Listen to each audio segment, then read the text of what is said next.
الله الرحمن الرحيم وبه نستعين وهو خير المعين وصلى الله على سيدنا محمد وآله الطاهرين. اللهم صل على محمد وآل محمد.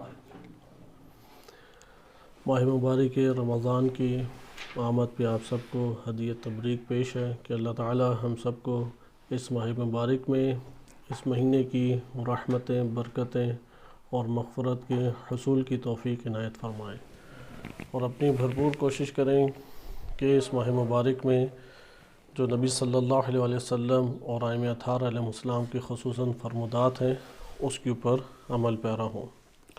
بعض علماء کی نصیحت ہے، جیسے آیت اللہ عبد الکریم کشمیری رحمۃ اللہ علیہ کے معروف عارف گزرے ہیں، وہ اپنے کلام میں ذکر کیا کرتے تھے کہ ماہ مبارک میں کمیت کی بجائے، مقدار کی بجائے کیفیت کے اوپر آپ توجہ کریں۔ یہ نہ دیکھیں کہ بہت زیادہ چیزیں پڑھ لیں، بہت زیادہ نمازیں ادا کر لیں، اس پہ غور کریں کہ آپ کی اپنی کیفیت کیسی رہی ہے، کتنا آپ نے روحانیت کو حاصل کیا ہے۔ ماہ مبارک میں وارد ہونے سے پہلے اور ماہ مبارک میں وارد ہونے کے بعد کوئی فرق پایا جاتا ہے یا پایا نہیں جاتا، اس کے اوپر توجہ کریں۔ اسی طریقے سے حرام امور سے انسان خود کو بچائے، کیونکہ اللہ تعالیٰ نے اتنی وسیع طور پہ رحمتیں اس مہینے میں نازل کی ہیں کہ ایک شیطان صفت انسان بھی ہو، اس کے لیے بھی گناہوں کو انجام دینا آسان نہیں ہے۔ جب انسان کی سانسیں تسبیح قرار پائیں اور سونا عبادت شمار کیا جائے تو اس سے بڑھ کر لطف خداوندی کیا ہوگا۔ اس مہینے میں تلاوت قرآن اور اس کے اوپر غور و فکر کی خصوصی تلقین کی گئی ہے، لہٰذا اس امر کو کسی صورت بھی فراموش نہ کریں۔ قرآن پورا کا پورا ایک دن میں ختم کرنا، اس کے حوالے سے امام معصوم علیہ السلام سے پوچھا بھی گیا تو امام علیہ السلام نے اس کی تردید فرمائی، یعنی تلاوت ہونی چاہیے، قرآن کریم کے اوپر غور و فکر بھی ہونا چاہیے اور اس کے معنی سے عہد و پیمان عمل کے اعتبار سے باندھے۔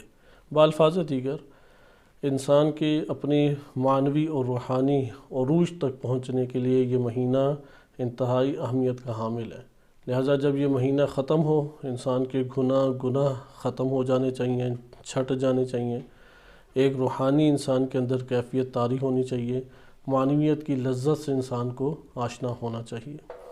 ہر سال ماہ مبارک کی مناسبت سے ہم کسی نہ کسی موضوع کا آغاز کرتے ہیں کہ گزشتہ سال ہمارا موضوع فرشتے اور ملائکہ قرآن کی نگاہ میں موضوع رہا ہے۔ اس سال ہم نے جس موضوع کا انتخاب کیا ہے وہ قرآن کریم کے اہم موضوعات میں سے ایک موضوع جن ہے۔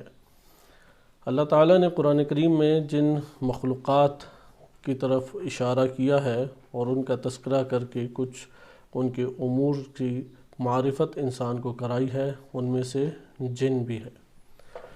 قرآن کریم میں سورۃ الجن کے عنوان سے پورا ایک سورہ نازل ہوئی ہے، بالکل اسی طرح جیسے سورۃ الانسان کے عنوان سے، جسے سورہ دہر بھی کہا جاتا ہے، اسے سورۃ الانسان بھی کہا جاتا ہے۔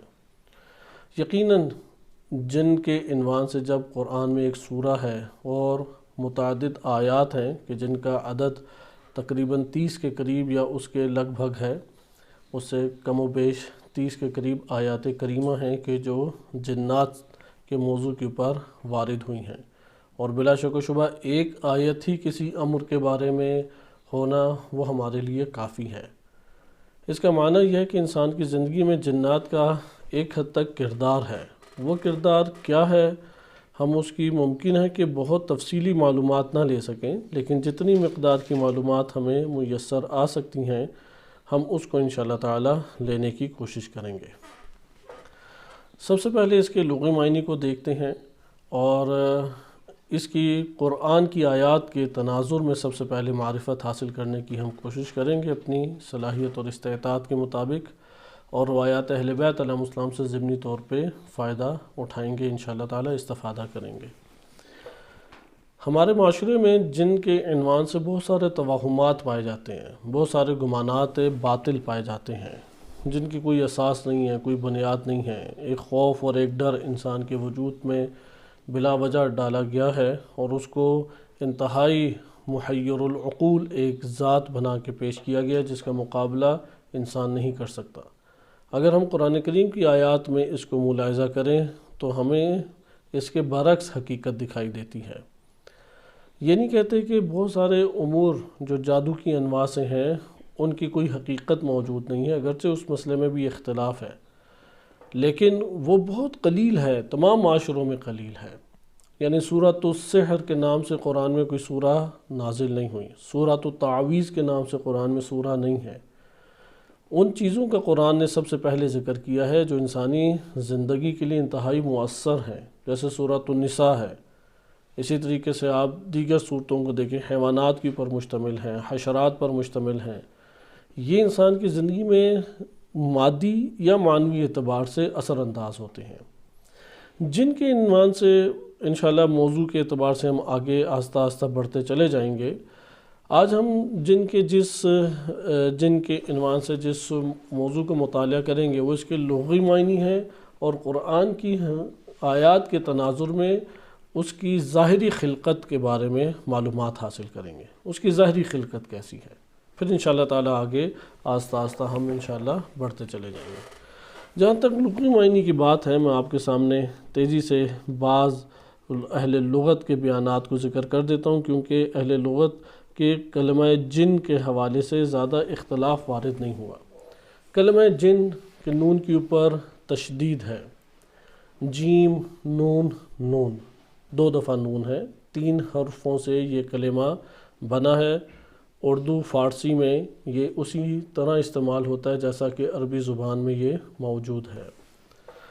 سب سے قدیمی ترین عربی کی لغت جو کہ امام موسیٰ کاظم علیہ السلام کے دور کے ایک شخصیت خلیل بن احمد فراہیدی کی ہے کہ یہ شخصیت اس نے کتاب العین کتاب لکھی، عربی زبان میں سب سے پہلی لغت ہے۔ اس لغت میں جو جن کا معنی ذکر کیا گیا ہے وہ بقیہ لغات سے کچھ ہٹ کر ہے، لیکن اصل معنی وہی ہے۔ اصل معنی اس کا ہے پوشیدگی، مستور، ستر یا ستر، تستر، چھپا ہوا ہونا یا چھپا دینا، یعنی پوشیدگی اس کا اصل معنی ہے۔ اور عربی زبان میں جہاں جہاں پہ اس کے مشتقات استعمال ہوئے ہیں وہاں پہ یہ معنی برابر پایا جاتا ہے۔ مشتقات سے مراد یہ ہوتا ہے کہ اصلی حروف قائم رہتے ہیں، آس پاس حروف کا اضافہ کر کے نئے کلمات اس سے اشتقاق دیے جاتے ہیں یا بنائے جاتے ہیں۔ تو وہ جو نئے کلمات اضافہ کر کے بنائے جا رہے ہیں سب میں یہ والا معنی موجود ہے۔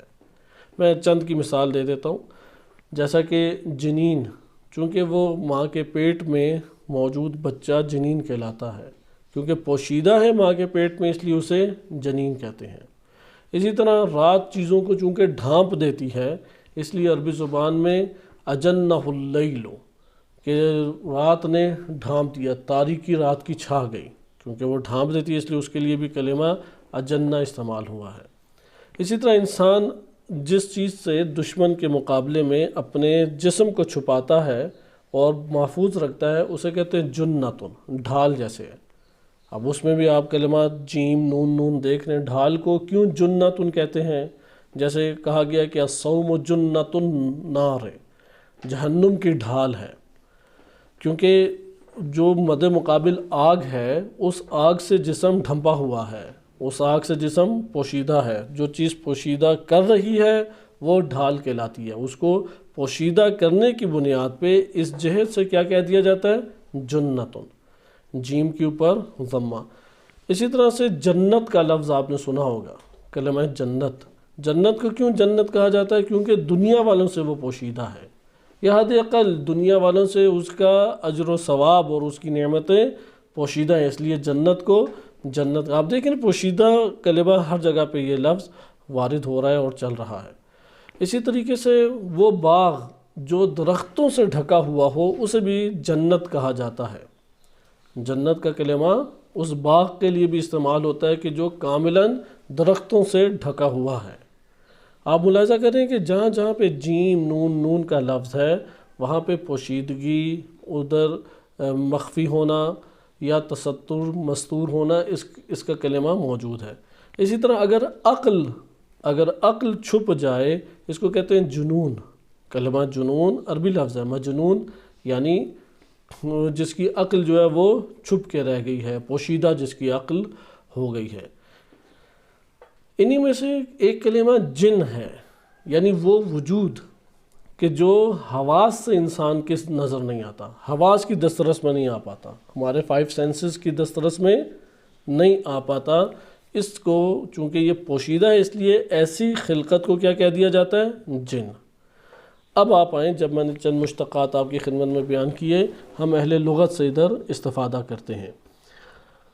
خلیل بن احمد فراہیدی نے ذکر کیا ہے کہ جن اصل میں، اب ہم جن کے متعلق بس دیکھیں گے، بقیہ میں نے مشتقات آپ کو بیان کر دیے، کیونکہ لغت کی کتاب میں جب آپ جائیں گے تو اس میں اس کے تو تمام کے تمام مشتقات ذکر کیا جاتے ہیں۔ مثلا کلمہ جنین کا معنی، اجنہ کا معنی، اجنہ قرآن میں کلمہ استعمال بھی ہوا ہے کہ تم لوگ اپنی ماؤں کے پیٹ میں جنین تھے، جنین کی جمع اجنتن ہے۔ اسی طریقے سے قرآن کریم نے جنتن، جنون کو بھی کہا ہے۔ نبی صلی اللہ علیہ وسلم کو نعوذ باللہ کفار یہ طعنہ دیا کرتے تھے۔ تو یہ مشتقات آپ نے دیکھ لیا۔ اب ہم ذات جن کے بارے میں لغت سے دیکھتے ہیں کہ کلمہ جن استعمال ہوا ہے وہ کس طرح سے ہے۔ خلیل بیان کرتے ہیں کہ جان کی اولاد جن کہلاتی ہے۔ جان، جیم الف نون، نون کے اوپر شد، جان کی اولاد کیا کہلاتی ہے؟ وہ جن کہلاتی ہے۔ اس جگہ پہ قرآن کی آیت کے اوپر بھی آپ توجہ کریں کہ قرآن میں کلمہ جان استعمال ہوا، اسی لیے اختلاف ہے، اس لغت کی وجہ سے ہی مفسرین میں اختلاف ہے کہ آیا جان وہ ابو الجن ہے یا جان سے مراد تمام جن مراد ہے۔ جیسے بنی آدم کہا جاتا ہے تو آدم کون ہے؟ تمام کے تمام انسانوں کی اولاد، انسانوں کے باپ، اور تمام کے تمام انسان کس کی اولاد ہیں؟ آدم کے۔ تمام کے تمام جن کس کی اولاد ہیں؟ لغت کی، اس لغت کے مطابق، کتاب العین کے مطابق، تمام کے تمام جن جس کی اولاد ہیں اسے کہتے ہیں جان، اور جان کی جمع آتی ہے جنتن، من الجنت والناس، سورۃ الناس کے اختتام پہ آپ نے پڑھا ہوگا من الجنت والناس۔ ادھر بڑے توجہ رہنی چاہیے، جنت والناس، جیم کے اوپر اگر ضمہ ڈالتے ہیں تو جنہ بن جاتا ہے، جسے کہتے ہیں ڈھال۔ جیم کے اوپر فتح زبر ڈال دیں تو یہ جنت بن جاتا ہے۔ جیم کے اوپر کسرہ آ جائے تو یہ جنہ یعنی جان کی جمع جنہ بن جاتی ہے۔ پس یہاں اس تعبیر کے مطابق کلمہ جان کیا ہے؟ کلمہ جان در حقیقت وہ ایک لفظ ہے، آدم علیہ السلام کی طرح کتاب العین کے مطابق باپ کہلائے گا۔ قرآن کریم نے اس حوالے سے 2 جگہ پہ اسے ذکر کیا۔ سورہ حجر میں آیت نمبر 27 میں ارشاد باری تعالیٰ ہوتا ہے وَالْجَانَّ خَلَقْنَاهُ مِن قَبْلُ مِن نَارِ السَّمُومِ، کہ ہم نے ان سے پہلے خلق کیا ہے جان کو، کس سے؟ ایک زہریلی آگ سے۔ سموم، زہر کو کہتے ہیں سم، سموم یعنی زہریلی آگ سے جان کو پیدا کیا ہے۔ سورہ الرحمن آیت نمبر 15 میں ارشاد باری تعالیٰ ہوتا ہے وَخَلَقَ الْجَانَّ مِن مَارِجٍ مِن نار، مارج کہتے ہیں مخلوط قسم کی شے، آگ سے مخلوط کی ہوئی شے سے اللہ نے جان کو خلق کیا۔ ادھر کلمہ جان کے بارے میں مفسرین کی 2 رائے ہے۔ آیا جان سے مراد تمام جنوں کا باپ، یعنی جس طرح تمام انسانوں کے والد یا باپ وہ آدم علیہ السلام ہے، تمام جنوں کا باپ جان ہے؟ یہ ایک رائے ہے، کتاب العین سے بھی آپ نے ملاحظہ کیا اور مفسرین نے بھی اس کو ذکر کیا ہے۔ اور دوسری رائے یہ ہے کہ یہاں پہ جان کلمہ وہ اسی طرح استعمال ہو رہا ہے جیسے ناطق انسان کے لیے کلمہ استعمال ہوتا ہے، یعنی وہ ذات کہ جو انسان کے مقابلے میں پوشیدہ ہے، جن ہے، جن تمام جنوں کو جان کہتے ہیں۔ جان اور جن یعنی ایک ہی ہے۔ بس کلمہ جان کے کتنے معنی ہو گئے؟ 2۔ ایک معنی ہے کہ تمام جنوں کا باپ، دوسرا معنی ہو گیا نہیں، جن اور جان ایک ہی شے ہیں۔ زیادہ تر مفسرین نے اس دوسرے معنی کے لیا، لیکن پہلے معنی بھی بعید نہیں ہے، مراد لیا جا سکتا ہے، اس میں کوئی حرج نہیں ہے۔ ابن فارس نے ذکر کیا ہے کہ قدیمی ترین ان کی لغت ہے معجم المقاییس اللغہ، اس میں وہ ذکر کرتے ہیں کہ جیم نون کا معنی اصلی یہ ہے سطرن، پوشیدگی، جنت کو بھی اسی لیے کہا جاتا ہے جنت، چونکہ اس کا ثواب دنیا والوں سے کیا مستور ہے۔ راغب اصفہانی نے بھی واضح طور پہ اپنی لغت میں مفردات میں لکھا ہے کہ کسی شے کا پوشیدہ ہونا، حواس سے پوشیدہ ہونا جن کہلاتا ہے، یعنی جیم نون نون۔ انہوں نے تھوڑی سی تشریح پیش کی ہے، کیونکہ مفردات راغب پہلی ہمارے پاس لغت ہے جو قرآن کریم کی آیات اور آیات میں استعمال ہونے والے لفظ کو مد نظر رکھتے ہوئے لکھی گئی ہے۔ یعنی مفردات راغب میں راغب اصفہانی وہ چند چیزوں کو مد نظر رکھتے ہوئے ایک معنی بیان کرتے ہیں۔ مثلا اس لفظ کا اہل عرب میں یا لغت میں کیا معنی ہے، اور یہ لفظ جب قرآن نے استعمال کیا ہے تو قرآن کے سیاق میں دیگر آیات کے تناظر میں اگر آپ کلام کو پڑھیں تو اس کلام میں اس لفظ کا کیا معنی بنتا ہے۔ انہوں نے ان امور کو مد نظر رکھتے ہوئے اس کو ذکر کیا ہے۔ راغب ذکر کرتے ہیں کہ حواس سے جو شے پوشیدہ ہو وہ کیا کہلاتی ہے، جن۔ پھر اس کے بعد انہوں نے دیگر مشتقات اور آیات کو ذکر کیا، اور آگے جا کے وہ لکھتے ہیں کہ جن کو اس لیے جن کہا جاتا ہے کیونکہ وہ ایک ایسی مخلوق ہے جو نگاہوں سے پوشیدہ اور مستور ہے۔ جن کو کیوں جن کہا جاتا ہے؟ چونکہ وہ ایسی مخلوق ہے جن کہ جو نگاہوں سے پوشیدہ اور مستور ہے۔ جن کا اطلاق راغب نے ذکر کیا ہے دو جہات سے کیا جاتا ہے۔ ایک تو آپ نے یہ جہت پڑھ لی، اسی ضمن میں بیان کرتے ہیں کہ ایک دفعہ انسان کے مقابلے میں ہر وہ چیز، ایک دفعہ تو وہ مخلوق جو حواس سے پوشیدہ ہے، ایک مرتبہ ہر وہ چیز جو پوشیدہ ہے حواس خمسہ سے انسان کے، اس کو جن کہہ دیا جاتا ہے۔ اگر آپ اس تعبیر کو مانیں تو اس کے مطابق کیا ہوگا، ملائکہ بھی جن کہلائیں گے۔ اس اگر تعبیر کو آپ مان لیں تمام فرشتے جن کہلائیں گے۔ اچھا، شیاطین سارے کے سارے وہ بھی جن کہلائیں گے۔ یہاں پہ آپ توجہ رکھیں کیونکہ اختلاف انہی لغت کے آغاز میں جو معنی ہے اس کی بنیاد پہ سامنے آتا ہے، کیونکہ معاصر بعض ایسے خصوصاً سلفیوں میں ایسے افراد موجود ہیں، انہوں نے جنوں کے وجود کا انکار کیا، کہتے ہیں ایسی کوئی شے ہے ہی نہیں۔ باقاعدہ انہوں نے کتابیں لکھی ہیں اور قرآن کریم کی آیات سے ثابت کیا کہ ایسی کوئی شے نہیں ہے۔ سورۃ الجن سے مراد یہ نہیں ہے، سورۃ الجن سے مراد ہے وہ افراد کہ جو آنکھوں سے مثلا دکھائی نہیں دے رہے تھے، حواس انسان کو دکھائی نہیں دے رہے تھے، کیونکہ جن کا ایک معنی یہ مذکور ہے کہ انسان کے مقابلے میں ہر وہ شے جو انسان کے حس کے دائرے سے باہر اور حس میں نہ آئے اسے جیم نون نون کے مرکب سے بیان کیا جاتا ہے۔ اس لیے انہوں نے ذکر کیا کہ اگر ہم اس معنی کو لے لیں تمام ملائکہ جن کہلائیں گے، تمام شیاطین جن کہلائیں گے، وہ مخلوقات جو انسان کے حواس میں نہیں آتی وہ کیا کہلائیں گی، جن کہلائیں گی، چاہے وہ روحانی ہوں یا شیطانی ہوں۔ پھر ذکر کیا کہ روحانی 3 طرح کی اشیاء ہوتی ہیں، یعنی معنوی اور روحانی 3 طرح کی اشیاء ہوتی ہیں، راغب کی لغت میں ہی یہ ذکر ہے۔ ایک روحانی وہ ہوتے ہیں جو اخیار ہیں، خیر ہی خیر ہے ان میں، یہ ہے فرشتے۔ ایک روحانی وہ ہیں کہ جو اشرار ہے، کہ ان میں شر ہی شر ہے، یہ ہمارے پاس آتے ہیں شیاطین۔ اور ایک وہ روحی اشیاء ہیں، روحانی ہیں کہ جو وسط میں ہیں، درمیانے ہیں، خیر و شر دونوں ان میں پائے جاتے ہیں، بعض ان میں نیک ہیں اور بعض ان میں بد ہیں، یہ کہلاتے ہیں جن، جیسا کہ قرآن کی کئی آیات ہمارے پاس موجود ہیں۔ یہ لغت کے اعتبار سے ہمارے پاس ایک تعارف تھا کہ اس تعارف میں آپ نے دیکھا کہ کلمہ جن کیسے استعمال ہوتا ہے۔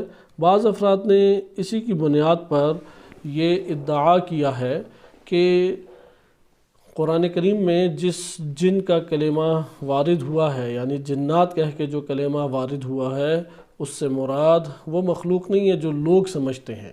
بعض کا یہ ہے نظریہ، لیکن یہ باطل ہے اپنی جگہ۔ بعض نے فلاسفہ کی طرف اس کو منسوب کیا قول کو کہ بعض فلاسفہ ہیں وہ جن کے قائل نہیں ہیں، جبکہ یہ بات بھی درست نہیں ہے۔ ہم چونکہ سب سے پہلے جن کے وجود کو تو ثابت کریں، اس کے بعد پھر آگے کی بات ہے۔ اگرچہ عوام الناس میں لوگوں کا بڑا ہی قوی عقیدہ ہے، انہیں شک ہی نہیں ہے کہ جن نہیں ہے، ان کے اعتقاد جو ہیں وہ اس قدر محکم اور پختہ ہیں کہ وہ متزلزل ہونے والے نہیں ہیں، لیکن اس کے باوجود ہم تحقیقی طور پہ اگر جائزہ لیں تو یہ احتمال قرآن کریم کی آیات اور الفاظ کے استعمال سے پایا جا سکتا ہے، لیکن بلا شک و شبہ یہ احتمال ضعیف ہے۔ جن ایک ایسی مخلوق ہے کہ جو انسان کے حواس کے دائرے میں نہیں آتی۔ یہاں تک ہماری بات گفتگو ہوئی قرآن کریم کی لغوی بحث جو کلمات کی ہے، اور اس سے ہمارے سامنے تمام اہل لغت کا یہ معنی سامنے آیا کہ تمام اہل لغت متفق ہیں اس بات پہ کہ انسان کے مقابلے میں ایک مخلوق ہے کہ جو جن ہے۔ ہم آ جائیں اب قرآن کریم کی آیات میں۔ قرآن کریم ایک وسیع ذخیرہ ہے ہدایت کا کہ جس کا احاطہ نہیں کیا جا سکتا، ہر کوئی اپنے ظرف کے مطابق اس سے استفادہ کرتا ہے۔ قرآن میں جنوں کے جن پہلوؤں کو تذکرہ کیا گیا ہے وہ چند پہلو ہیں، انشاءاللہ ہم اس کو پڑھیں گے۔ آج میں 2 کتابوں سے آپ کے سامنے بیان کر دیتا ہوں کیونکہ انہوں نے خلاصتاً اسے ذکر کیا، اور اگلے درس میں ہم آیات کو پڑھتے ہوئے آگے انشاءاللہ تعالیٰ چلیں گے اور پھر روایات اہل بیت علیہ السلام سے استفادہ کریں گے۔ مثال کے طور پہ میں پہلے نمونے کے طور پہ چند آپ کے سامنے وہ پہلو بیان کر دیتا ہوں جو جنوں کے ذکر ہیں۔ مثلا ایک پہلو یہ ہے کہ جنات مکلف ہیں انسان کی طرح، ان کے اوپر بھی تکلیف ہے، ان کے لیے بھی حلال حرام ہے، ان کے لیے بھی ایمان و کفر ہے، مکلف ہیں باقاعدہ۔ مثلا فرشتوں کو اللہ نے اختیار نہیں دیا لیکن جن صاحب اختیار ہیں۔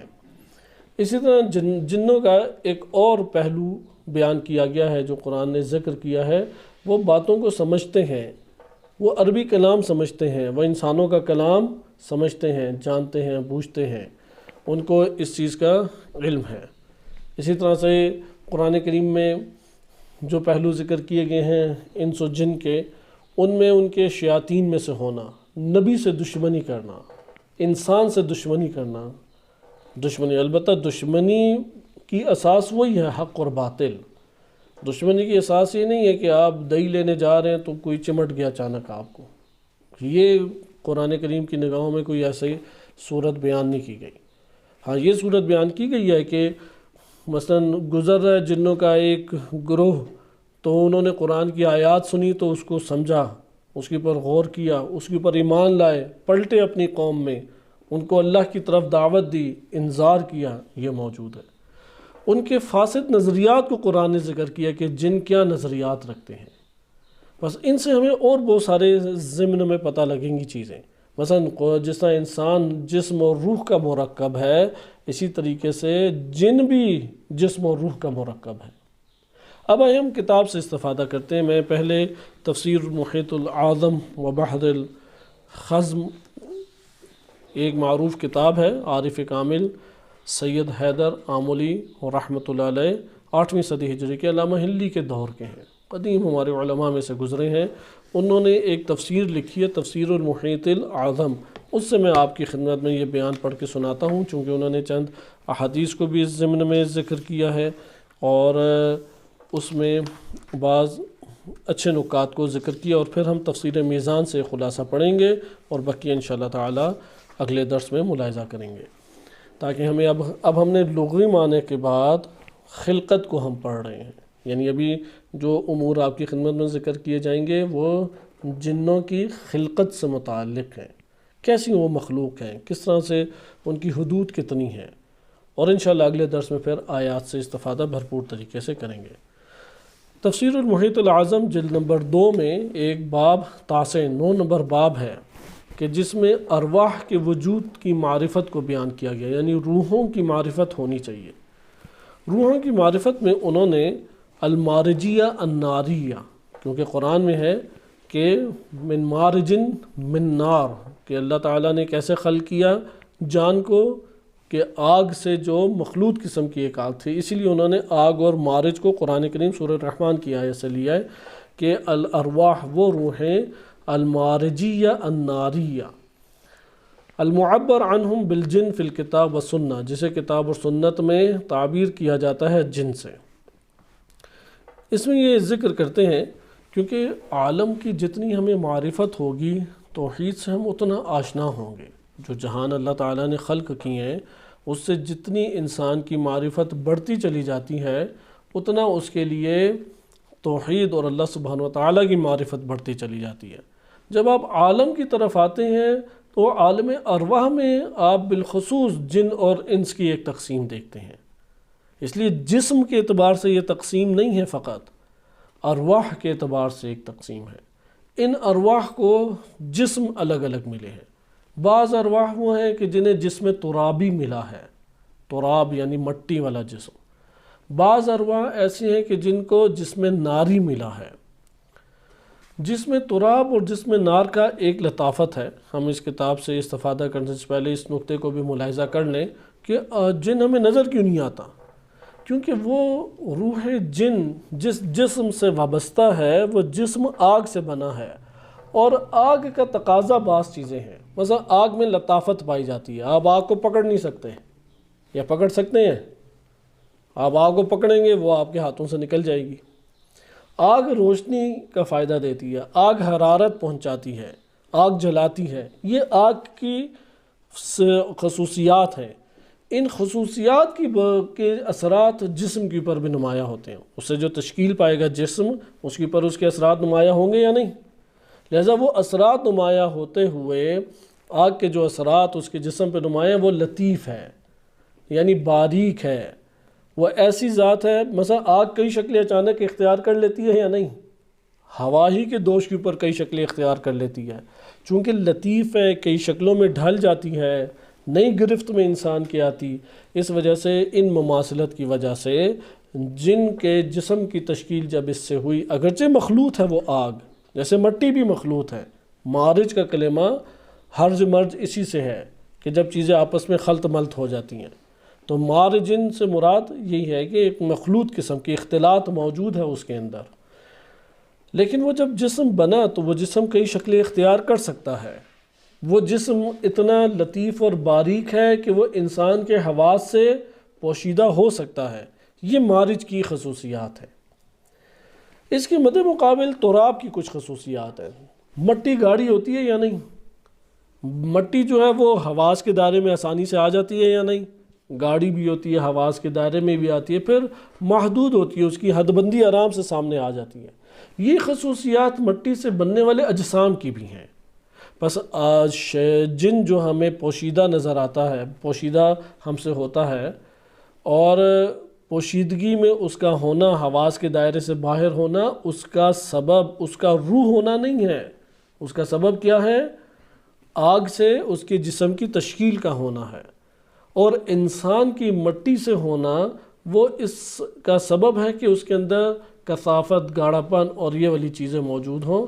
اس بنیاد کے اوپر جو مٹی سے بنے ہوئے اجسام ہیں وہ غلظت رکھتے ہیں، وہ کثافت رکھتے ہیں، وہ گاڑھا پن رکھتے ہیں اور حواس کے دائرے میں آرام سے آتے ہیں.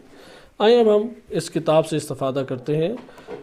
قرآن کریم کی آیت سورہ الرحمن سے انہوں نے آغاز کیا، وَخَلَقَ الْجَانَّ مِن مَارِجٍ مِن نار، کہ اللہ نے جان کو خلق کیا کہ من مارجن من نار، کہ آگ سے جو ایک مارج یا مختلط قسم کی جو ایک مکس قسم کی آگ ہے، اس سے اللہ تعالیٰ نے جن کو خلق کیا. اس کے ضمن میں ایک روایت ہے جسے اہل سنت نے صحیح سند قرار دیا ہے، اور اپنے معنی کے اعتبار سے یہ معتبر احادیث میں شمار کی جا سکتی ہے.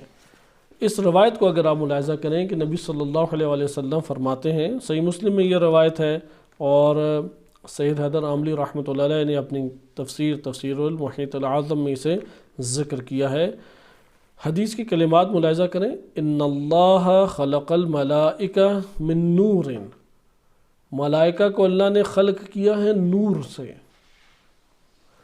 وَخَلَقَ الْجَانَّ مِن نَارٍ، اور جنوں کو اللہ نے خلق کیا ہے. یا جان ہر دو معنی لے سکتے ہیں، ابو الجن بھی لے سکتے ہیں، جیسے آدم کیا ہیں؟ ابو البشر ہیں، تمام بشر کے کیا ہیں؟ اب ہیں، باپ ہیں. اسی طرح ابو الجن جو ہے جنوں کا باپ، وہ جان کہلاتا ہے. وَخَلَقَ الْجَانَ مِن نَارٍ، جان کو جنوں کو آگ سے خلق کیا. وَخَلَقَ الْإِنسَانَ مِمَّا قِيلَ لَكُمْ، اور تم لوگوں انسانوں کو اس سے خلق کیا جو تمہارے بارے میں کہا گیا ہے، جو قرآن نے تفصیل سے بیان کیا ہے. اگرچہ ہمیں انسان اپنی ہی معرفت زیادہ حاصل کرنی چاہیے، لیکن اس کا یہ تقاضا نہیں ہے کہ ملائکہ اور جنات اور دیگر کی معرفت انسان کو حاصل نہ ہو. پھر آگے بیان کرتے ہیں وَأَمَّا قَوْلُهُ علیہ السلام فی خلق الانسان مما قیل لکم، کہ یہ جو انہوں نے ذکر کیا ہے کہ انسان کی خلقت کے بارے میں جو تمہارے بارے میں کہا گیا، تو اس میں بہت سارے گوہر پوشیدہ ہیں۔ آگے ذکر کرتے ہیں کہ ملائکہ اپنی خلقت میں کسی قسم کا اختلاف نہیں رکھتے۔ ملائکہ کو اللہ نے کس سے خلق کیا ہے؟ نور سے خلق کیا ہے۔ ہماری جو ارواح ہیں وہ بھی نور سے خلق ہیں، اجسام ہیں کہ جو مٹی سے ہیں۔ ارواح کس سے خلق ہوئے ہیں؟ وہ بھی نور سے خلق ہوئے ہیں۔ لہذا ملائکہ نور سے خلق ہوئے ہیں، لیکن اپنی خلقت کی اصل خلقت میں کوئی اختلاف نہیں رکھتے۔ جن بھی اس طرح سے اختلاف نہیں رکھتے۔ لیکن جب انسان کے بارے میں کہا جاتا ہے تو 4 انواع انسان کی خلقت میں بنتی ہیں۔ آدم علیہ السلام کو خلق کیا گیا ہے، اور ان کی حوا کی خلقت جو ہے وہ آدم کی خلقت سے مشابہ نہیں ہے، اور اسی طریقے سے حوا کی جو خلقت ہے وہ تمام بنی آدم کی خلقت سے مشابہ نہیں ہے۔ عیسیٰ علیہ السلام کی خلقت تمام کے تمام بقیہ نوع بشر کی خلقت سے مشابہ نہیں ہے۔ یہاں پہ نبی صلی اللہ علیہ وسلم نے جب فرمایا کہ مما قیل لکم، تو یہ 4 انواع موجود، یعنی آدم علیہ السلام کو اللہ نے جدا طریقے سے خلق کیا، اگرچہ وہ عناصر موجود ہیں جو ہمارے اندر عناصر موجود ہیں، وہ ایک تفصیلی بحث ہے، اس سے گزرے تو قرآن کریم کی ایک طویل تفسیر بنتی ہے۔ لیکن حوا کو اللہ تعالیٰ نے جیسے روایات میں جداگانہ طریقے سے خلق کیا، عیسیٰ علیہ السلام کو بغیر باپ کے اللہ تعالیٰ نے خلق کیا، اور تمام بشر وہ پھر ان تینوں سے ہٹ کر والدین کی صورت میں ایک خاص نظام الہی کے تحت خلق ہوئے ہیں۔ پھر ادھر ذکر کرتے ہیں کہ مٹی کے ساتھ جب انسان کی خلقت کا تذکرہ آیا ہے تو چند کلمات قرآن میں ہیں، جیسے کہ ایک کلمہ آیا ہے سلسال، ایک کلمہ آیا تین، ایک کلمہ آیا ہے حماء مسنون، بدبودار مٹی۔ اسی طرح قرآن کریم میں جب آگ سے تشکیل کا جنوں کے تذکرہ آیا تو ایک صفت آئی ہے مارجن، اور ایک صفت آئی ہے نار سموم، سموم کا تذکرہ آپ پڑھ چکے ہیں۔ اس سے آگے ہم چلتے ہیں اور دیکھتے ہیں کہ قرآن کی آیات کی نگاہ میں جن وہ بھی ایمان اور غیر ایمان کے اعتبار سے تقسیم ہوتے ہیں۔ استکبار کا تذکرہ انشاءاللہ وہ ہم اگلے درس میں انشاءاللہ پڑھیں گے۔ آگے دیکھیں جن مختلف صورتیں اختیار کر سکتے ہیں۔ میں سارا حصہ اس کا نہیں پڑھ رہا کیونکہ انشاءاللہ آگے کے درس میں ہم آیات پڑھیں گے، آیات کے ضمن میں اسے دیکھیں گے۔ ابھی خلقت ہمارے سامنے آیا ہو جائے، صرف خلقت والے پہلو کو آپ کے سامنے ذکر کیا جا رہا ہے کہ مٹی سے انسان کی خلقت کا ایک انداز ہے، اور اسی طریقے سے انسان کی جنوں کی خلقت بھی ہے۔ یہاں پہ ایک سوال ابھارتے ہیں، آیا انسان کی طرح جن بھی مذکر مؤنث میں تقسیم ہوتے ہیں یا نہیں؟ قرآن کی آیات سے ایسا پتہ لگتا ہے کہ وہ بھی مذکر مؤنث میں تقسیم ہوتے ہیں، کیونکہ تبھی ان کے لیے شریعت ہے، تبھی ان کے لیے اشتہا ہے، تبھی ان کے لیے نفس میں تمام چیزیں موجود ہیں۔ اس نقطے کو دیکھیں، ذکر کرتے ہیں وَلَهُمْ تَشَكُّلْ فِي الصُّوَرِ كَالْمَلَائِكَةِ، مختلف صورتوں میں یہ ڈھل جاتے ہیں ملائکہ کی طرح، اور اللہ نے ہماری آنکھوں سے ان کو غائب رکھا ہے، ہم انہیں نہیں دیکھ سکتے، مگر جب اللہ تعالیٰ ان کو اپنے بعض بندوں کے لیے ظاہر کرنا چاہے تو وہ بندے انہیں دیکھ سکتے ہیں۔ اور یہ عالم ثقافہ و لطف میں ہے، یعنی یا تو سقف کہتے ہیں پست کو، پست ترین، اور لطف کہتے ہیں باریک ترین عالم سے یہ تعلق رکھتے ہیں، یعنی ان کے اجسام۔ اس لیے یہ تشکل کو فوراً قبول کر لیتے ہیں، مختلف صورتوں میں ڈھلنا ان کے لیے ممکن ہے کہ وہ جس حصی صورت کو اختیار کرنا چاہیں اس حصی صورت کو اختیار کر سکتے ہیں۔ صورت اصلی ان کی وہ اپنی جگہ پہ جو ان کی روحانی ایک صورت ہے، اور اللہ تعالیٰ نے جس میں ان کو خلق فرمایا ہے وہ ان کے لیے قائم رہتی ہے، اور پھر اس صورت میں اختلاف بھی پیدا ہوتا رہتا ہے، جیسا کہ اللہ تعالیٰ جیسا چاہے اس صورت میں انہیں ڈھال دیتا ہے۔ بس اللہ تعالیٰ اگر چاہے تو ہماری آنکھوں سے انہیں غائب بھی کر سکتا ہے، اور اللہ تعالیٰ چاہے تو ہماری آنکھوں کے سامنے انہیں ظاہر بھی کر سکتا ہے، اور انسان کی قوت مصورہ یعنی قوت خیالیہ، یہ جو قوت خیال ہے وہ ان کا تصور بھی کر سکتی ہے۔ لہٰذا ہم میں سے جو بندہ بھی اگر تخیلات میں جا کے خیال کرنا چاہے تو صورت کشی کوئی بھی کر سکتی ہے۔ اچھا، جن اور انس کے تناسل کی، اب نسل کی بات آ جائے، اس میں انہوں نے ذکر کیا ہے کہ جنوں اور آدم علیہ السلام کی جو خلقت ہے اس کے مابین فرق ہے، کیونکہ قرآن نے واضح کہا ہے کہ جن کو پہلے خلق کیا اللہ نے، صحیح ہے کہ والجان خلقناہ من قبل، پہلے اللہ نے ان سے خلق کیا، یعنی آدم علیہ السلام سے پہلے کس کو خلق کیا؟ جان کو خلق کیا۔ تو بعض ذکر کیا گیا ہے کہ جن اور آدم علیہ السلام کی خلقت میں 60,000 سالوں کا فرق ہے، 60,000 سالوں کا ایک عدد بیان کیا گیا، کوئی بہت تحقیقی صورت نہیں ہے لیکن ایک عدد کتب میں وارد ہوا ہے۔ اس کے بعد ذکر کرتے ہیں کہ بعض لوگوں نے یہ سمجھا ہے کہ جن کی اولاد جو ہے وہ منقطع ہو چکی ہے اور 4,000 سالوں سے وہ کوئی اولاد اس کی نہیں ہوئی، اور بعض نے اس طریقے سے سوچا ہے کہ 7,000 سالوں سے بشر کی کوئی اولاد نہیں ہے، لیکن پھر فرماتے ہیں کہ یہ بات درست نہیں ہے، یہ قیاس آرائیاں ہیں، کیونکہ جنات کے بارے میں جھوٹی باتیں، قیاس آرائیاں، توہمات بہت زیادہ ہیں۔ جیسے بھی آپ خلقت کے اوپر ابھی دیکھ رہے ہیں کہ جن کی خلقت کس سے ہوئی اور کس طرح سے وہ تشکیل پائے، ان کے لیے بھی روح ہے، ان کے لیے بھی یہ نفس ہے، لیکن ان کا جسم چونکہ آگ سے تشکیل پائے اس لیے لطیف ہے، کئی صورتوں میں ڈھل سکتا ہے، اور نار سموم سے اور نار مارج سے انہیں تشکیل دیا گیا ہے۔ بس آج بھی جنوں میں تناسل کا جاری ہے سلسلہ، نسل ہے، اولادیں ان کی ہو رہی ہیں، بچے ان کے پیدا ہو رہے ہیں، جس طرح سے ہم آدم علیہ السلام کے اس میں دیکھتے ہیں۔ یہ سید حیدر آملی کی کتاب سے میں پڑھ رہا ہوں، بہت بڑے عارف گزرے ہیں اور بہت بڑے مفسر گزرے ہیں علامہ ہلی رحمۃ اللہ علیہ کے دور میں، اس لیے یہ بات درست نہیں ہے کہ جنوں کی کوئی اولاد نہیں ہوتی۔ پھر آگے ذکر کرتے ہیں کہ ملائکہ جو ہیں وہ ارواح ہیں جو انوار میں پھونکی گئی ہیں، لیکن جن وہ ارواح ہیں جو ریاح ہوا میں پھونکی گئی، انوار اور ہوا، اس میں مقابلہ کرنا ہے۔ بالفاظ دیگر ایک اور ہم لفظ ادھر میں آپ کی خدمت میں نقطہ عرض کروں، ابلیس کی جنگ اللہ سے ہے یا ابلیس کی جنگ آدم اور فرشتوں سے ہے؟ یعنی کس سے مقابلہ ہے؟ ٹکراؤ ہوتا ہے نا برابر کے، مثلا ہم کہتے ہیں کہ موسیٰ اور فرعون، حضرت موسیٰ علیہ السلام اور فرعون، ابراہیم علیہ السلام اور نمرود میں جنگ ہوئی، صحیح ہے، نبی صلی اللہ علیہ وسلم اور ابو لہب و ابو جہل۔ اس طریقے سے ابلیس کا مقابل کون ہے؟ اللہ کی ذات ہے یا آدم علیہ السلام اور ملائکہ ہیں؟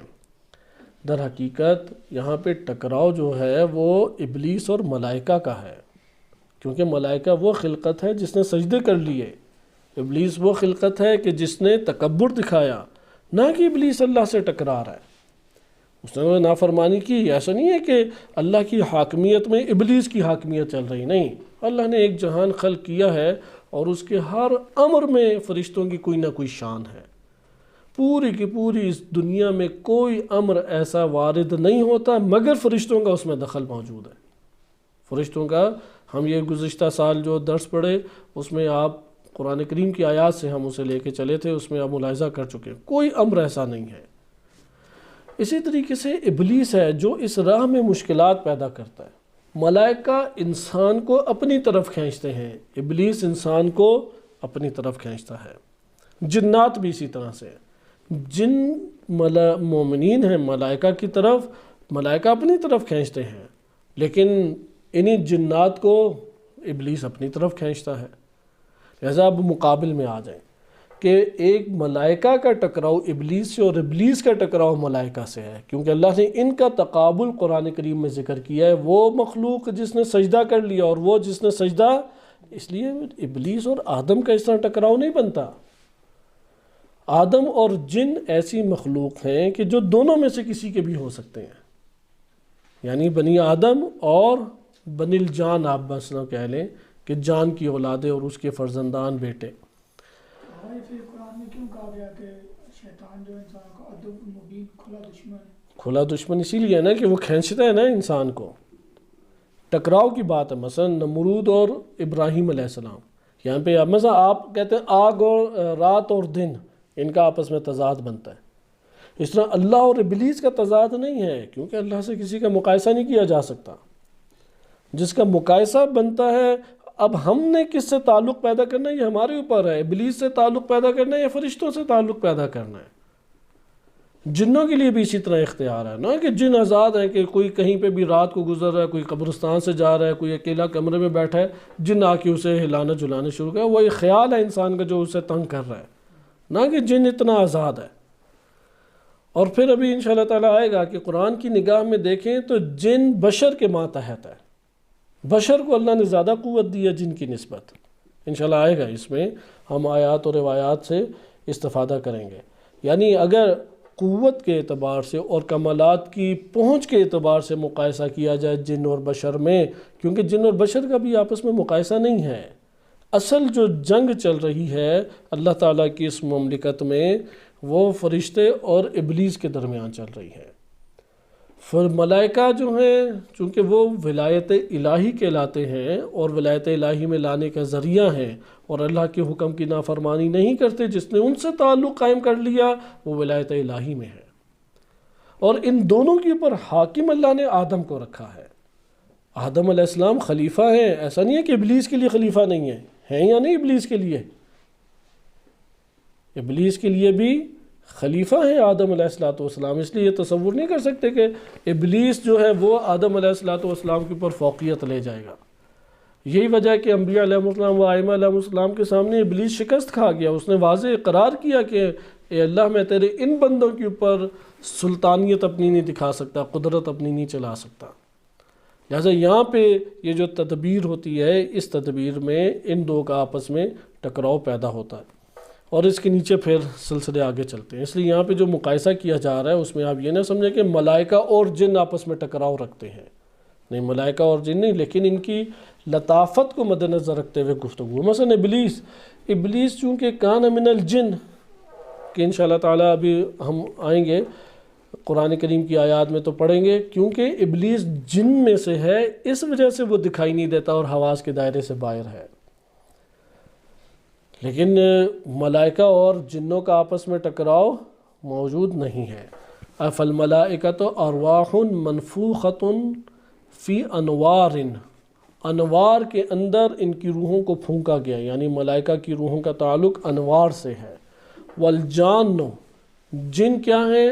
ارواح، وہ روحیں ہیں، منفوخۃ فی ریاح، جو ہوا کے اندر پھونکی گئی ہیں، ہوا کی مانند ہے جن. جیسے ہوا ہے نا، بہت لطیف ہے، نہیں خاموش ہو تو نہیں پتہ لگتا ہے یا نہیں. اسی طرح سے جن جو ہے اپنے جسم کے اعتبار سے اس طرح لطیف ہے.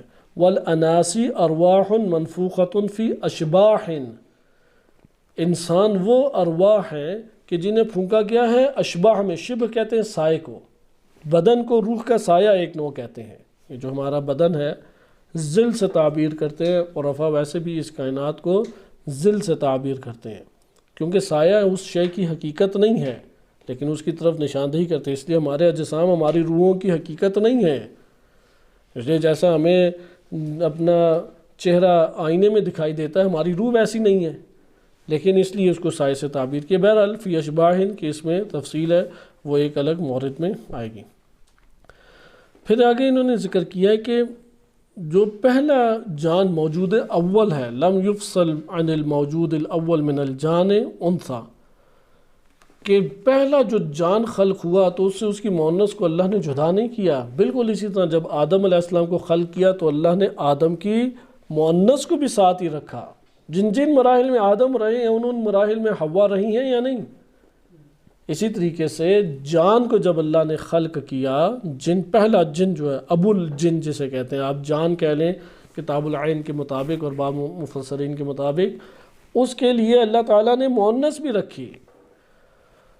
اور پھر وہاں سے ایک سلسلہ شروع ہوا کہ جان جو ہیں فرجن فی نفسہ فنکح بعضها ببعضہ، کہ ان کے وجود کے اندر ہی اللہ تعالیٰ نے فرجن، یعنی وہ جو تناسل کے اعضاء ہیں اللہ تعالیٰ نے ان کے نفس میں قرار دیے اور بعض سے نکاح کرتے ہیں، یعنی جنوں میں بھی آپ کہہ سکتے ہیں کہ ممکنہ ولد الزنا ہوں، حلال زادے ہوں، حرام زادے دونوں موجود ہو سکتے ہیں، کیونکہ ان کا تناسل کا سلسلہ نکاح کے ذریعے سے چلتا ہے۔ یہی وجہ ہے کہ کوئی جن ایسا نہیں ہے کہ جو صاحب شریعت نبی کی امت میں سے نہ کہلائے۔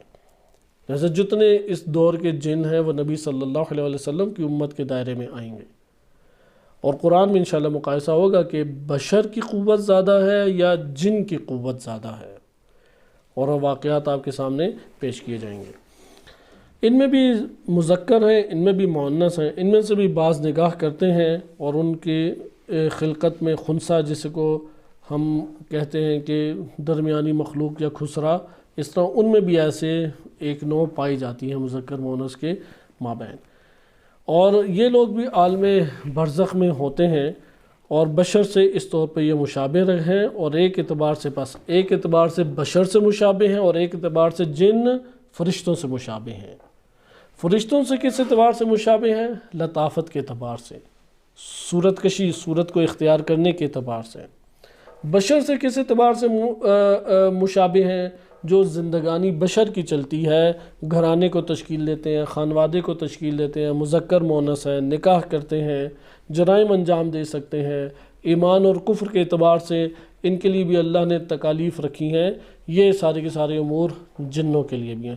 والفاظ دیگر جہان فقط وہ نہیں ہے کہ جو میری اور آپ کی آنکھ دیکھتی ہے، وہ لطیف جہان بھی ہیں، ان کے بھی اپنے معاشرے قائم ہیں، ان کے بھی اپنے محکمے قائم ہیں، ان کی بھی اپنی حکومتیں قائم ہیں، ان میں بھی یہ کشمکش ساری کی ساری چل رہی ہیں۔ یہ ایک ہمارے پاس بیان تھا۔ اس ضمن میں سید حیدر عاملی رحمۃ اللہ علیہ ذکر کرتے ہیں تفسیر المحیط الاعظم میں غزا کیا ہے اور ان کا نکاح کا کیا صورت ہے۔ ذکر کرتے ہیں لما غلب علی الجان عنصر الہوا والنار، کہ جن میں جب آگ اور ہوا کا غلبہ آ گیا، دونوں ہی لطیف ہیں یا نہیں؟ بس آپ کہیں گے آگ تو چھو بھی سکتی ہے تو گرمائش دیتی ہے، اور ہوا بھی اسی طرح لطیف ہے، دونوں لطیف ہیں، دو لطیف آپس میں مل کے لطافت کو پیدا کرتے ہیں۔ اس لیے ذکر کیا کہ ہوا اور آگ کے عناصر چونکہ جن میں پائے جاتے ہیں اور وہ غالب ہیں، اس لیے ان کی غذا وہ ہے کہ جو ہوا اٹھا کے لے کے آتی ہے، ان میں سے کہ جو آپ چیزیں پھینک دیتے ہیں، جیسے ہڈی پھینک دی۔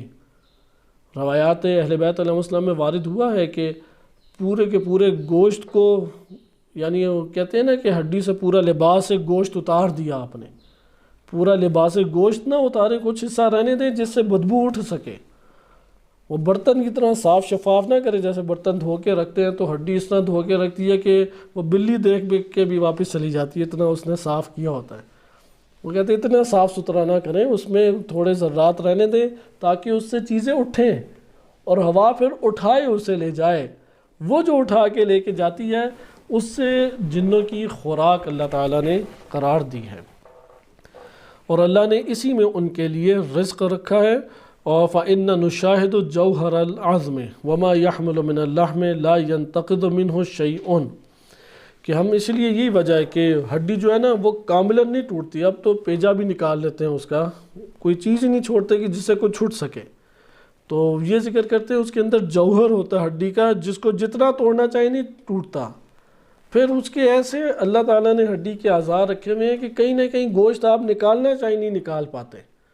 پھر انسان اوزار مختلف قسم کے لے آتا ہے، جیسے نیٹ کھولنے اور پیج کھولنے کے لیے طرح طرح کے اوزار ہیں، بالآخر وہ اس کو خالی کر کے ہی چھوڑتا ہے، ہڈی کو اوریاں کر کے ہی چھوڑتا ہے۔ وہ یہ کہتے ہیں کہ یہ صورت نہیں ہونی چاہیے، کیونکہ اس کے پیجے کے اندر، ہڈی کے اندر، اس کے ساتھ مختصر سا جو گوشت ہے اس سے پھر ہوا اٹھاتی ہے چیزوں کو۔ یقیناً اب وہ کیا خوراک ہے اس کی تفصیلات وارد نہیں ہوئیں، اگر آپ کو کوئی بزرگ پیر بتا دیں تو سمجھ لیں کہ یہ ان کے اپنے قصبی نفس سے علم حاصل کیا ہوا ہے، کوئی آیات روایات سے علم نہیں ہے۔ روایات اہل بیت علیہ السلام نے اتنا ہی بیان کیا ہے کہ وہ اس سے ہڈی کو پورا کا پورا گوشت اتار کے نہ کھاؤ، پورا کا پورا گوشت اس سے نہ اتارو۔ پھر آگے ذکر کرتے ہیں کہ اللہ تعالیٰ نے اس کے کچھ حصوں میں، ہڈی کے کچھ حصوں میں اور گوشت کے حصوں میں ان کے لیے رزق رکھا ہے، لہٰذا نبی صلی اللہ علیہ وسلم کا فرمان ہے، فروع کافی میں یہ ذکر کیا گیا ہے کہ امام سجاد علیہ الصلوۃ والسلام کی روایت ہے، لا تنحقوا العظام فإن فيها للجن نصیبا، تمام کے تمام ہڈی کو خالی کر کے نہ کھا جاؤ، اس میں حصہ ہے، نصیباً یعنی اس میں جن کا بھی حصہ ہے۔ فإن فعلتم ذهب من البيت، اگر تم نے یہ کام کیا کہ کچھ حصہ چھوڑ دیا اس میں، تو یہ تمہارے گھر سے چلے جائیں گے۔ صحیح ہے، اگر آپ بھوکا رکھیں گے پھر تو چمٹیں گے انسان کو، کہیں گے تم نے ہمیں تنگ کیا تو ہم بھی تمہیں تنگ کریں۔ تو ذکر فَإِن فَعَلْتُمْ ذَهَبَ مِنَ الْبَيْتِ مَا هُوَ خَيْرٌ مِّن ذَلِكَ، وہ تمہارے گھر سے چلے جائیں گے کیونکہ انہوں نے تمہاری جانب سے خیر کو پایا۔ یہی روایت اہل سنت میں صحیح ترمذی میں وارد ہوئی ہے، اور اس میں ترمذی نے اپنی سنن میں سے نقل کیا ہے، وَلَا تَسْتَنْتَجُوا بِالرَّوْثِ وَلَا بِالْعِظَامِ فَإِنَّهُ زَادُ إِخْوَانِكُم مِّنَ الْجِنِّ، کہ تم ہڈیوں سے، مثلا وَلَا بِالْعِظَامِ، ہڈیوں سے استنجا نہ کرو، چونکہ استنجا کرتے ہیں تو پھر وہ انتوں کی غلاظت جو ہوتی ہے وہ اس سے اٹھتی ہے، نہ کہ جو اس کے اندر گوشت اور اس ہڈی کے اندر اللہ تعالیٰ نے ایک ریح یا ہوا رکھی ہوئی تھی وہ اٹھتی ہے۔ لہٰذا انہوں نے فرمایا فَإِنَّهُ زَادُ إِخْوَانِكُم، تمہارے بھائی، یعنی روایت جو ترمذی میں، سنن ترمذی میں آئی ہے، جنوں کو بھائی کہا کریں، تمہارے زاد و اخوانکم، تمہارے بھائی من الجن، جنوں میں سے بعض بھائی ہوتے ہیں اور بعض انس میں سے ہوتے ہیں۔ انس اور جن کو قرآن نے اس لیے ساتھ ساتھ رکھا ہے، تقریباً 9 آیات میں انس اور جن اور انس کو کبھی پہلے انس کا تذکرہ کیا اور کبھی پہلے جن کا تذکرہ کیا ہے، کسی کو یہ اعتراض نہ ہو کہ ہر جگہ انس کو ہی پہلے لے آئے ہیں۔ صحیح، بعض جگہوں پہ انس ہے اور بعض جگہوں پہ جن ہے، تو یہ ان کی چونکہ اس میں ان لوگوں کا زاد ہے، نفقہ ہے اس میں، اس لیے ہڈی کو پورا کا پورا تم نہ خالی کر دو۔ اسی طرح بخاری میں بھی ایک روایت موجود ہے، بس شیعہ سنی دونوں کتابوں میں آیا، انہا زاد اخوانکم من الجن۔ اسی طرح حدیث میں وارد ہوا ان اللہ جاعل لہم فیہا رزقا، اللہ نے ان ہڈیوں میں رزق رکھا ہے جنات کا۔ اور اہل مکاشفہ نے یہ بات بیان کی ہے کہ انہوں نے دیکھا جنوں کو کہ وہ ہڈی کی طرف آ رہے تھے، وَيَشُمُّونَهُ كَمَا تَشُمُّ السِّبَاعُ، جس طرح درندے نہیں ہڈی کو سونگتے، اس طرح سے انہوں نے مکاشفے میں دیکھا کہ جن سونگ رہے تھے، ثُمَّ يَرْجِعُونَ، پھر وہ پلٹ کے چلے گئے، وَأَخَذُوا رِزْقَهُمْ، اور اپنا رزق انہوں نے لے لیا، وَغَذَاؤُهُمْ فِي ذَلِكَ شَمْ میں، یہ سونگنے میں ان کی غذا ہے۔ فَسُبْحَانَ اللَّطِيفِ الْخَبِيرِ، اللہ تعالیٰ لطیف خبیر ذات ہے۔ بس یہاں سے آپ نے ملاحظہ کیا کہ ان کی خوراک کا نظام بشر کی خوراک سے کچھ مختلف ہے۔ انسان جس طرح ہر جگہ گری پڑی ہوئی چیز اٹھا کے کھا سکتا ہے، ادھر کو کہہ سکتے ہیں پھر حلال حرام کے ضابطے جو انسانوں کے لیے وہ کیسے؟ اب اللہ نے ایک شے کو، بعض چیزوں کو دیگر بعض کے لیے رزق کا ذریعہ بنایا ہے، اس لیے یہ جنوں کے پاس خوراک لیتے ہوئے اختیار ہوگا کہ وہ مردار کی جا کے ہڈیوں کو سونگیں اور ادھر سے رزق لیں، یا حلال کے پاس جائیں اور اس کے ضابطے ان کے علم میں لائے گئے ہوں گے۔ اسی طرح ان کا آپس میں گھلنا ملنا ہے کہ یہ نکاح کرتے ہیں، نکاح کے وقت وہی چیزیں ہیں، اور جو دھواں ہے وہ ایک اپنے طور پہ ادھر جو بیان کیا، مثلما تبصر الدخان الخارج من الطون او من قرب الفخار، جیسے بخاریوں سے دھواں نہیں اٹھتا، اس طریقے سے دھوئیں کی ایک صورت ان کے سامنے ہے کہ وہ اٹھتی ہے، یا وہ تشکل بنتا ہے، یا نکاح کے لیے امور کو وہ انجام دیتے ہیں، تو اس سے مشابہ کوئی امور بنتے ہیں۔ يدخل بعضه في بعض ويلتذ كل واحد من الشخصين بذلك التداخل، مردوں میں نکاح کے بعد جو قربت، جنسی قربت اختیار ہوتی ہے، وہ مرد اور زن کا آپس میں ملاپ ہے، جسمانی ملاپ ہے۔ سوال یہ پیدا ہوتا ہے کہ جنوں کا ملاپ کیسے ہوگا؟ تو جنوں کا ملاپ کے بارے میں وہ اس طرح بیان کرتے ہیں کہ جس طرح سے دھوئیں اٹھتے ہیں اور ایک دوسرے میں ضم ہو جاتے ہیں، اسی طریقے سے جنوں کا آپس میں مذکر اور مونس کا اختلاط اسی طرح ہوتا ہے کہ وہ چونکہ لطیف ہے، ریح ہے، ہوا کی مانند ہے، اس لیے ان کا ہوائی صورت میں ایک دوسرے سے اختلاط وہ جنسی اختلاط کا باعث بنتا ہے۔ اور جس طریقے سے پودوں میں ایک ذرات کا آپس میں تبادلہ ہوا کے ذریعے سے ہوتا ہے، اسی طرح ہوائی جسم کی موضوعات پر ان کا تبادلہ ہوتا ہے اور اس طرح ان کی نسل آگے بڑھتی ہے۔ اس کے بعد قبائل کی بات آئی کہ قبائل جس طرح بنی آدم میں بہت سارے قبائل ہیں، ان کے بھی عشائر اور قبائل ہیں۔ قبائل کے ماتحت عشائر ہوتے ہیں۔ عشیرہ یعنی کئی بڑے بڑے خاندان سے مل کے ایک بڑا قبیلہ بنتا ہے، تو یہ جو بڑے خاندان ہیں اسے کہتے ہیں عشائر۔ ذکر کیا گیا ہے کہ ان کے 12 قبائل ہیں۔ یہ جو 12 اصول ہیں، ان 12 قبائل سے ساری نسل چلی ہوئی ہے۔ اور ثم يتفرعون الى افغاز وتقع بینہم حروب عظیمہ، پھر اس کی ضمنی شاخیں ہیں اور ان میں شدید جنگیں آپس میں، شدید ترین آپس میں ان کی جنگیں ہیں، اور ان کے اندر شیطنت اس حوالے سے اور ایک آگ کا انتقام اور جنگ اور فتنے بقیہ کی نسبت پائے جاتے ہیں زیادہ، یعنی بشر میں بھی بہت فتنے ہیں، بس جان میں صالح بھی ہیں اور شریر بھی ہیں۔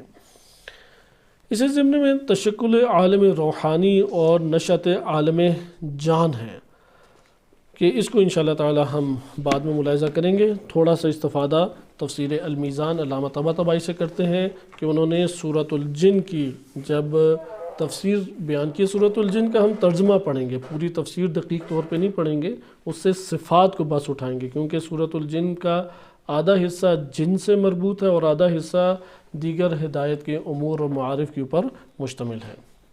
میں صرف آپ کے سامنے بغیر عربی کے ترجمہ المیزان کا بیان کر دیتا ہوں کہ یہ ہمارے پاس جلد نمبر 20 ہے، صفحہ نمبر 42۔ اس میں سورہ جن کے 17 آیات کو ذکر کرنے کے بعد اس کی ان 17 آیات کی تفسیر علامہ طباطبائی رحمۃ اللہ علیہ اس طور پہ کرتے ہیں: الجن نوع من الخلق مستورون من حواسنا، کہ جن وہ مخلوق ہے جو ہمارے حواس سے پوشیدہ ہے۔ اب جب وہ ہمارے حواس سے پوشیدہ ہے تو کیسے انسان جن کو دیکھ سکتا ہے؟ ادھر سے کہتے ہیں نا میں نے جن کو دیکھا، اس نے کہا کیا تم نے جن کو دیکھا؟ ہاں اگر شکل اختیار کر لے تو آپ کو نظر آئے گی تو سب کو نظر آئے گی۔ وہ جو ذکر کیا گیا ہے کہ بعض کو اللہ تعالیٰ دکھاتا ہے وہ اہل مکاشفہ ہیں، وہ عرفاء ہیں کہ جن کو حقائق اللہ تعالیٰ کائنات کے دکھاتا ہے خواب میں یا عالم مثال میں، لیکن یہ ہمیں جو چلتے پھرتے صورتوں میں نظر آتا ہے، اگر وہ دکھائی دینے والا کوئی صورت اختیار کرے سب کو دکھائی دے گا، کہ ابھی اس کی آپ کے سامنے اس پہلو کی تشریح قدرے آ جائے گی۔